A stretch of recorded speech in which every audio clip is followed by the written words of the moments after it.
Halo Bapak Ibu Saudara semua, sebelum kita mendengarkan kebenaran firman Tuhan, mari kita berdoa bersama-sama.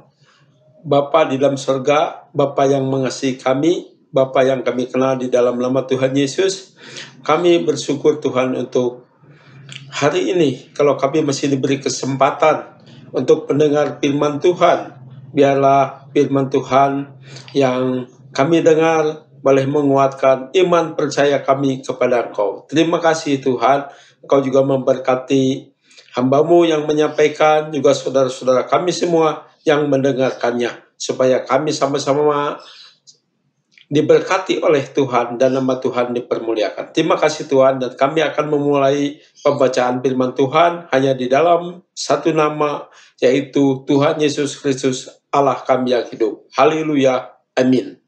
Salam saudara-saudara. Pada hari ini saya akan membawakan renungan firman Tuhan yang diambil dari kitab Roma pasal 15 ayat 6 yang berbunyi demikian. Sehingga dengan satu hati dan satu suara kamu memuliakan Allah dan Bapa Tuhan kita. Puji Tuhan. Dan tema yang akan kami sampaikan yaitu satu hati memuliakan Allah. Puji Tuhan.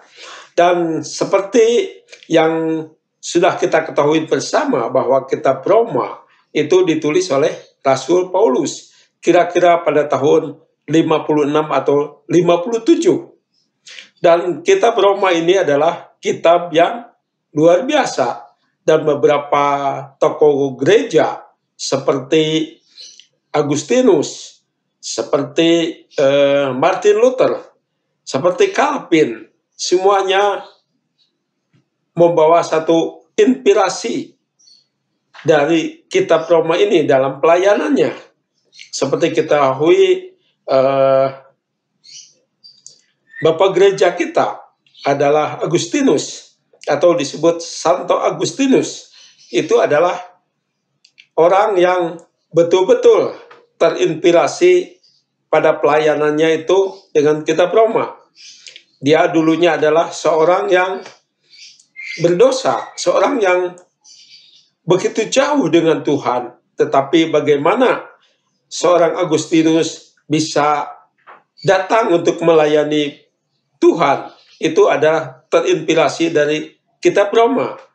Begitupun Martin Luther, dan waktu itu gereja dalam kegelapan, karena gereja waktu itu disusupi oleh oknum-oknum yang mengatakan bahwa keselamatan itu harus memberi surat penebusan dosa. Tetapi bagaimana Martin Luther membaca kitab Roma, bahwa keselamatan itu bukan oleh hal itu, tetapi oleh iman kepada Tuhan Yesus Kristus. Puji Tuhan. Begitupun kalau kita mengenal Calvin, juga pengajaran-pengajarannya juga terinspirasi oleh kitab Roma. Jadi kitab Roma itu adalah kitab yang betul-betul luar biasa. Dan untuk itu saudara-saudara, kami sarankan untuk rajin-rajinlah membaca kitab Roma. Puji Tuhan. Dan pada siang hari ini adalah dari Roma 15 ayat 6. Paulus mengatakan bahwa gereja adalah tubuh Kristus. Sedangkan Petrus juga berpendapat bahwa gereja adalah Israel baru. Istilah ini memiliki arti yang sama, hanya diungkapkan dalam gaya bahasa yang berbeda-beda, seperti ya bisa di latar pendidikan atau latar belakang manusia dalam kehidupannya hari lepas ke sehari. Dan kalau kita membaca kitab Roma juga disampaikan bahwa semua orang percaya adalah imam, yang artinya orang percaya itu diberi kemampuan yang harus mereka bagikan kepada jemaat pada umumnya, yaitu dalam melayani pekerjaan Tuhan. Dan kita imam tentunya harus bersikap baik, bertutur kata baik, dan sebagainya. Dan atas keanekaragaman juga dapat menghadirkan satu keindahan, kekayaan dalam satu komunitas. Seperti kita ketahui adalah negara kita adalah negara Pancasila, Bhinneka Tunggal Ika. Begitu aneka ragam, ada suku, budaya, ada keyakinan. Tetapi kita semuanya harus bersatu untuk mengungkapkan bahwa kita itu adalah makhluk ciptaan Tuhan yang sama di mata Tuhan. Kita semua orang percaya harus selalu untuk selalu sehati atau satu suara atau satu pikiran dalam mengiring Tuhan kita Yesus Kristus. Karena kenapa kita harus terus bersatu? Karena kita adalah sesama orang percaya yang dilahirkan atas kemurahan Tuhan. Kita semuanya ada pada saat ini bersama-sama mendengarkan kebenaran firman Tuhan, diberi kesehatan, diberi juga kemampuan untuk mendengar, untuk menelaah, juga untuk saya sebagai hamba Tuhan untuk menguraikan kebenaran Tuhan. Semua itu adalah kasih karunia Tuhan yang Tuhan sampaikan kepada kita. Puji Tuhan. Kita juga harus meyakini, karena kita adalah sesama orang percaya, adalah dilahirkan atas kemurahan Tuhan. Kita semua dilahirkan atas kemurahan Tuhan. Kita adalah ciptaan yang sama. Kita adalah ciptaan yang sama, yang dari Allah Bapa yang menciptakan seluruh makhluk di muka bumi ini. Jadi saya, saudara adalah ciptaan yang sama yang diciptakan oleh Allah Bapa, Tuhan kita, untuk ada di dunia ini, tentunya untuk melayani pekerjaan Tuhan. Dan kita juga mengalami kasih yang sama, yaitu kasih yang dari Tuhan Yesus Kristus. Bagaimana dia rela mengorbankan dirinya, memberi anugerah kepada kita untuk menyelamatkan dosa seluruh umat manusia. Kita juga dilahirkan dari roh yang sama, yaitu Roh Kudus, yang adalah roh Tuhan yang terus-menerus membimbing kita, menyemangati kita untuk terus percaya kepada Tuhan, tentunya Tuhan Yesus Kristus. Ya, puji Tuhan. Kita dijadikan imam oleh Tuhan, oleh Allah Bapa kita. Untuk apa? Untuk menyatakan, untuk mengajar seluruh umat manusia, atau dalam arti komunitas yang paling kecil, tentunya untuk keluarga kita, diajarkan, dan kita sebagai ayah, sebagai kepala rumah tangga harus mengajarkan kepada anak-anaknya bagaimana kita mengiring kepada Tuhan, bagaimana kita harus melayani pekerjaan Tuhan. Kita juga harus menjadi imamat, harus menjadi orang yang kudus. Kekudusan itu berkaitan dengan satu, kita untuk selalu mengikuti teladan Yesus Kristus. Kita adalah sesama imam yang melayani pekerjaan Tuhan, yaitu Yesus Kristus sebagai penebus kita. Dan kita adalah sesama warga kerajaan Allah yang sama. Kita adalah sesama warga kerajaan Allah. Bapak Ibu semua, seperti yang telah diungkapkan, bahwa kita sebagai orang-orang percaya, sebagai anak-anak Allah, sebagai yang dipilih oleh Allah, kita semua adalah sama-sama warga kerajaan Allah. Tidak ada yang berbeda di antara kita. Dan kita adalah sesama umat pilihan Tuhan. Kita dipilih oleh Tuhan juga bersama-sama. Saya dipilih oleh Tuhan, saya meyakini bahwa saya menjadi seorang Kristen itu adalah dipilih oleh Tuhan. Saya percaya kepada Kristus adalah dipilih oleh Tuhan. Saya dikuatkan oleh Roh Kudus, tentunya juga itu adalah dipilih oleh Tuhan. Begitupun Bapak Ibu semua, Saya percaya semuanya juga dipilih oleh Tuhan karena kita percaya firman Tuhan mengatakan bahwa semua orang percaya itu adalah umat pilihan Tuhan. Kita semuanya adalah dipilih Tuhan. Untuk itu tentunya kita harus bersatu padu untuk memajukan pelayanan pekerjaan Tuhan bersama, baik di gereja kita maupun di lingkungan kita semua, karena kita adalah sesama milik kepunyaan Tuhan dan ahli waris kerajaan sorga. Jadi yang ahli waris kerajaan sorga itu ya kita semua. Siapa yang percaya kepada Kristus itulah ahli waris kerajaan sorga. Bukan saya saja, tetapi Bapak Ibu semua yang mendengar, yang percaya kepada Yesus Kristus itulah ahli waris kerajaan sorga. Dan setiap orang percaya itu dapat menghampiri Allah secara pribadi. Jadi kita bisa berdoa, menghampiri Allah secara pribadi, berdoa bersama-sama untuk mempersembahkan karya pelayanan dalam Tuhan Yesus Kristus. Kita kalau boleh bisa melayani pekerjaan Tuhan itu lebih baik. Tetapi ada kalanya keadaan kita tidak memungkinkan, tapi tidak apa-apa. Itu juga belum ada kesempatan untuk melayani pekerjaan Tuhan, tetapi kita tetap harus rajin berdoa dan bersekutu dengan Tuhan. Ya, karena di kitab Roma sendiri dikatakan kita diselamatkan karena iman kita kepada Tuhan, bukan atas kebaikan kita atau kesalehan kita, bukan itu. Tetapi kita diselamatkan karena kita percaya kepada Tuhan Yesus Kristus sebagai juru selamat dan penolong kita dalam kehidupan kita. Kita harus meyakini ini. Dan sesudah kita percaya, sesudah kita meyakini bahwa Yesus adalah Tuhan, tentunya bukan hanya seperti itu aja, tetapi ada hal-hal yang harus kita lakukan.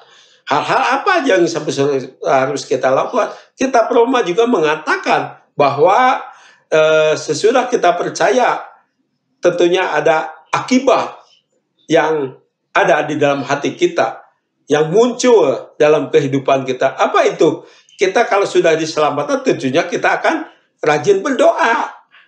Ya, rajin berdoa, seperti kita ketahui, doa adalah napas orang Kristen, ya. Kita harus rajin berdoa, menyampaikan pergumulan kita, menyampaikan hal-hal yang menjadi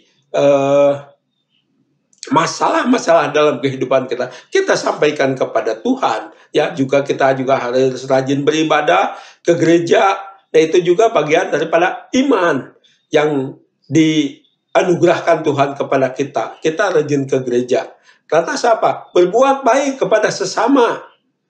Siapapun sesama kita harus berbuat baik, memperhatikan sesama, dan ada kemurahan hati. Kita rajin memberi, kalau kita memberi kepada orang-orang yang ada di sekitar kita, ya, yang kurang beruntung dalam hal ekonomi. Tentunya kita juga harus membantu. Ada menjaga persatuan kita sebagai orang Kristen. Kita harus menjaga persatuan, tapi persatuan ini menjaga persatuan untuk orang Kristen itu untuk kita bersekutu berdoa bersama-sama. Tapi selain itu juga kita harus juga menjaga persatuan negara kita. Negara kita sudah ada Pancasila, banyak juga kepercayaan yang lain. Ya, tentunya kita juga harus membantu mereka dan tidak menyakiti mereka, ya, dengan segala keyakinannya. Dan saya bersyukur di gereja kami, gembala kami selalu menyatakan bahwa dalam kita berbicara, dalam kita berkhotbah, dalam kita memberitakan kebenaran-kebenaran Tuhan, tidak boleh menyerang pribadi, lepas pribadi, apapun alasannya. Begitupun tidak boleh menjelek-jelekan keyakinan orang lain, agama lain, atau kepercayaan orang lain. Ya, biarlah semua juga itu menjadi pilihan Tuhan, dan kalau Tuhan sudah menggerakkan, juga mereka akan datang kepada Tuhan. Saya bersyukur untuk itu, bahwa semuanya kita harus terus menerus melakukan hal-hal yang baik, ya, tentunya dengan saudara-saudara kita siapapun dia. Dan yang lebih penting lagi, sesudah kita diselamatkan, kita harus menjalankan kehidupan kita itu dengan kebenaran, ya, puji Tuhan. Itu yang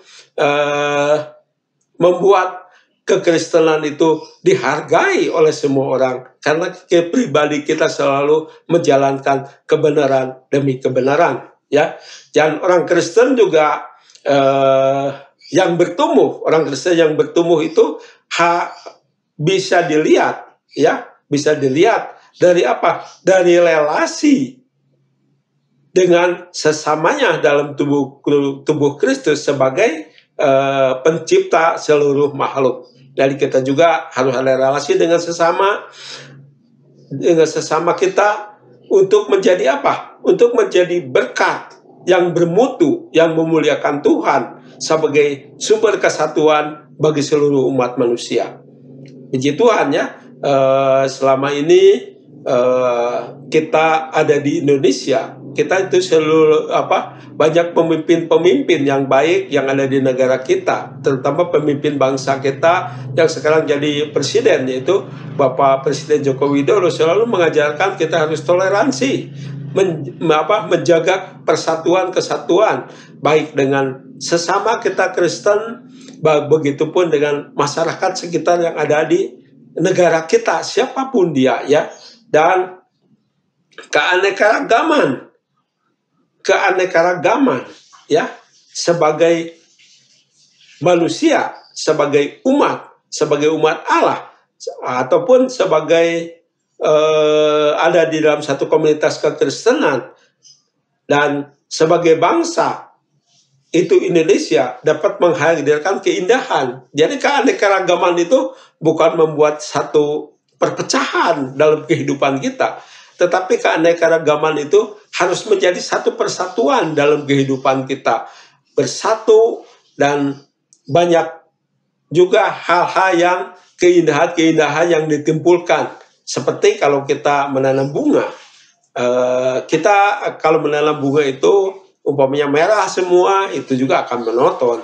Tetapi kalau kita beraneka ragam, banyak ada yang warna putih, warna kuning, warna merah, ungu, dan sebagainya, itu kan semarak dan menjaga keindahan. Begitu dalam kehidupan kita, tentunya kita juga harus menjunjung satu persatuan keanekaragaman yang ada di negara kita harus dijaga. Begitupun budayanya negara kita tuh banyak budaya ini itu, ya. Ada yang dari Sabang sampai Merauke itu budayanya lain-lain.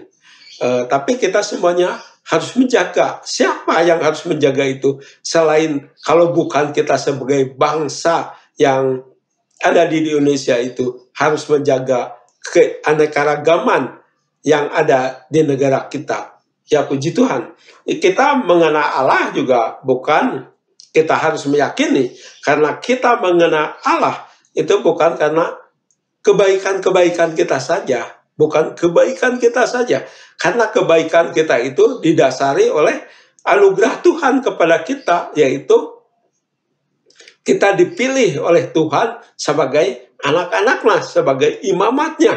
Untuk apa? Untuk Allah menyatakan tindakannya dengan menyatakan kasihnya kepada kita, bahwa kita telah dipilih, kita telah ditebus, kita telah dimateraikan oleh Allah Bapa di dalam surga. Untuk itu segala macam perselisihan, segala macam kesalahpahaman, segala macam permusuhan, menjelek-jelekan orang atau menjelek-jelekan pribadi lepas pribadi, atau menjelek-jelekan keyakinan orang, itu harus dihindari. Kita sebagai umat Allah dan kekristenan tidak boleh menyerang atau menjelek-jelekan, atau dalam arti sekarang itu menistakan keyakinan orang lain. Tidak boleh. Itu hal yang harus dijaga untuk kita.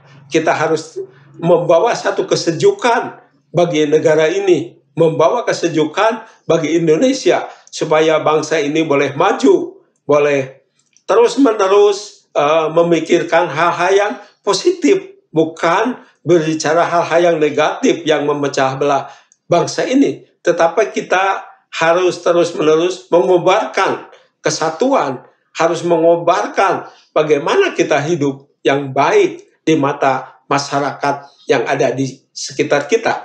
Puji Tuhan, mungkin itulah yang bisa saya sampaikan. Dan kita sekali lagi, saya mengatakan bahwa Tuhan Yesus Kristus rela mengorbankan dirinya. Dia ada sebagai Tuhan, sebagai Allah, tapi dia rela mengorbankan dirinya demi siapa? Demi kita. Dan kita juga harus rela, kalaupun ada orang lain yang berbicara merendahkan kita atau menghina kita, ya kita untuk memaafkannya, dan kita tidak boleh membalas kejelekan dengan kejelekan, kejahatan dengan kejahatan, tetapi biarlah kita selalu mendoakan orang-orang yang ada di sekitar kita. Itulah yang diajarkan oleh Tuhan kita Yesus Kristus. Puji Tuhan.